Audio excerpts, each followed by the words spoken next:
Hey guys, so I know I haven't posted a video in quite a few months. I believe it's two, maybe even more, for an ovarian cancer update.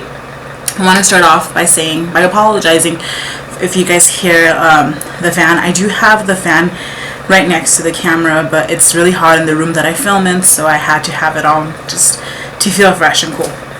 But for today's video, I'm actually going to be doing it on my ovarian cancer update. I've done, I believe, two prior to this, so this might be the third one. I'm not 100% sure, but I'm going to try to make it nice and fast so it's not too long and boring. So I know the last video that I talked about, I had done, I believe, 3, and I had mentioned that I was going to be doing 3 more rounds. I had mentioned that they wanted me to do a hysterectomy, but I wasn't going to do it. I was just going to do the 3 more rounds of chemo. However, after talking to my doctors, my gynecologist and my oncologist, we all came up with the best idea was to have a hysterectomy and remove the rest of my reproductive organs. For so many reasons, I guess my oncologist believed that it would be the best way to get rid of the cancer, the fastest and everything. And after much thinking with my boyfriend and me, and it was such a huge deal because I know I wanted to have kids and so did he, so it was really a tough decision to make, I'll put it that way. I mean, I think for any female it's really a tough decision, but I mean, at the end of the day, you want to win this battle against cancer, so you're going to be willing to do anything. At least I know I was, and I had the support of my family, my amazing boyfriend, and my friends and everything, so I knew it would be the best decision that I had. I had so many friends who were offering to be the surrogate of a baby if I ever wanted a baby, so I felt really comfortable. But I mean, if anything, you know, I was going to have my family and my boyfriend by my side, so that was the decision we ended up coming with, and it was the best choice. I mean, I could have taken, and it was just to have the hysterectomy.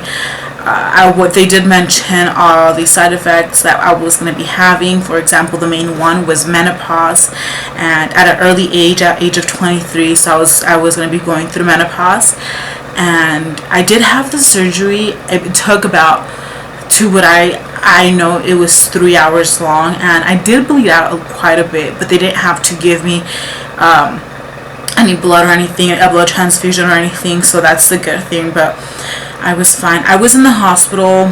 It was a Tuesday morning, and I didn't leave till Friday, so I was in there for around 3-4 days. I was just there the whole time, and keep in mind, I didn't eat Monday morning because I was fasting. I was trying to get everything. They gave me some medicine to get rid of everything in my system, that way when I went to the surgery it would be clear and everything.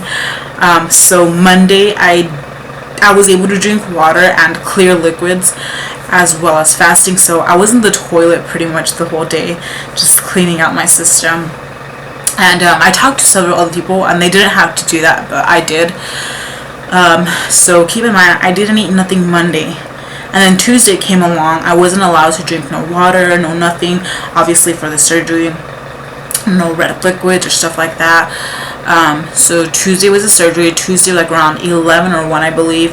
And I didn't, yeah, it was 3 hours long. Everything went well. So from the whole time that I was in the hospital till Thursday night, I believe, from Monday till Thursday, I was not allowed to drink no liquids, no food, no nothing.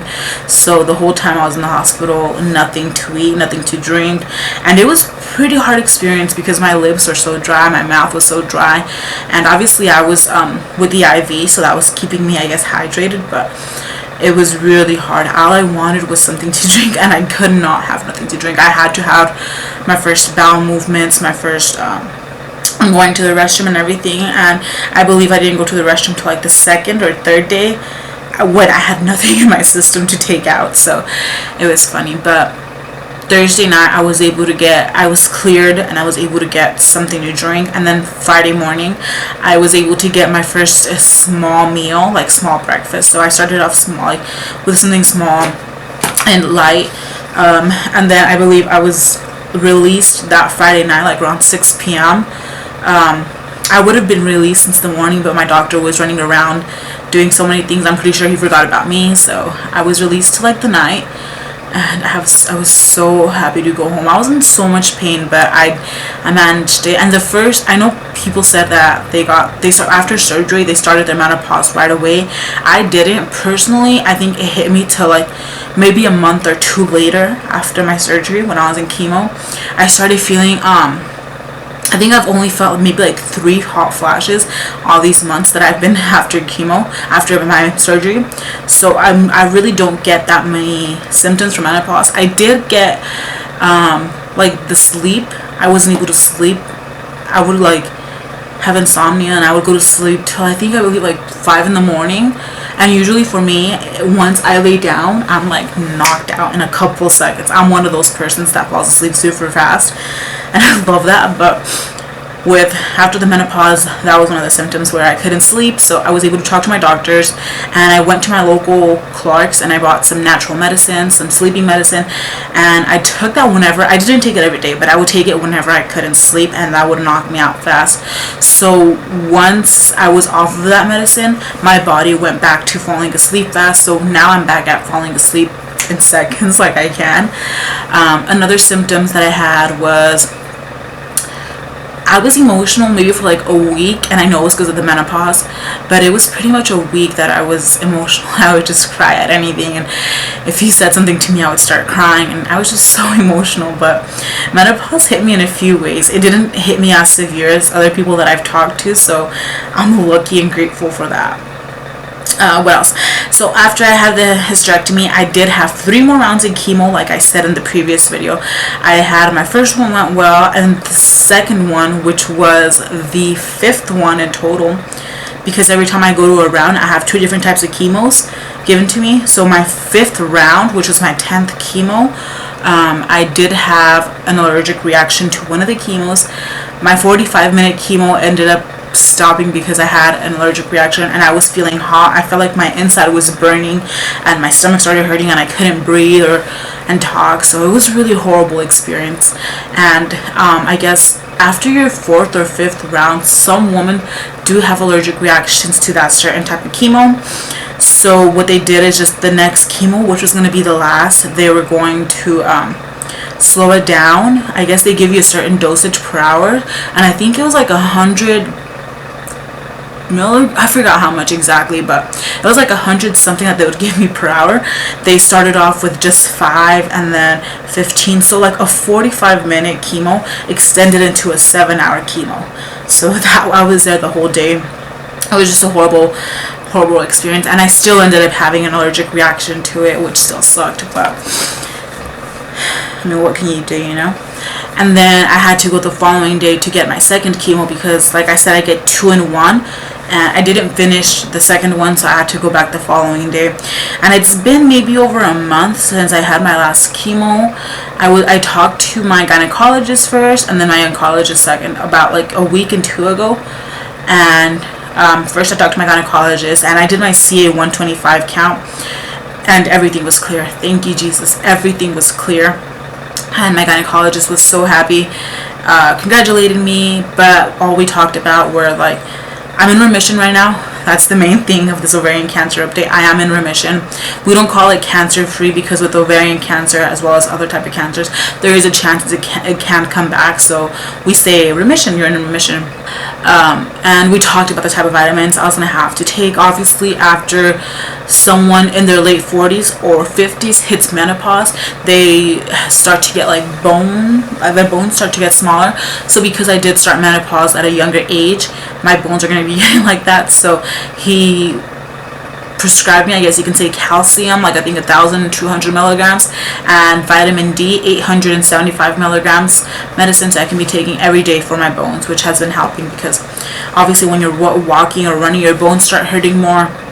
And so yeah, he prescribed that. And then my oncologist was extremely happy to see my CA 125. If you don't know what it is, we basically call it a cancer marker, and that determines your cancer, how much cancer you have. Not exactly, sometimes it's like not right, but it's just the cancer marker, and that determines the cancer you have in you. And mine was pretty much, clear, because of the 3 chemos plus the hysterectomy. it was clear. And sorry, I'm just like so happy just talking about it. Okay, so yeah, I am in remission. That's just the main ovarian cancer update of this video. I'm in remission. Besides everything else that went on with the hysterectomy, the allergic reactions, and all the side effects from chemo, I am in remission right now. My hair has been growing, and I wear a lot of these beanies because it keeps my head comfortable. Like, I don't know if you guys know this, but when you're losing your hair while on chemo, your scalp is on pain. Like, it's just a pain you can't tolerate. And these beanies were the best thing that have ever happened to me. I will link them down below. I buy them on an Etsy account, and I have some made with like ovarian cancer ribbons and all that, so it's really cool. So yeah, just I'm in remission now, and I'm so happy. And now I'm gonna be making videos about like the weight loss, because obviously, if you guys didn't know, the steroids that you have while on chemo cause you to gain so much weight, and I was on so many steroids, and it was just the worst thing ever. So I gained a lot of weight. So now it's just eating healthy and eating raw and working out. So my filming room is actually my gym as well. I will show you guys in a bit right now too, but I'm gonna be making like weight loss videos, vitamins I take, what I eat, stuff like that. So if you guys want to see stuff like that, just subscribe, and you guys will be seeing more of that, as well as my makeup videos and all that. I will be making videos once to twice a week, depending on what kind of time I have and all that, but I'm gonna be making them hopefully twice a week from now on. But yeah, thank you guys for watching, and I hope you guys have a great day.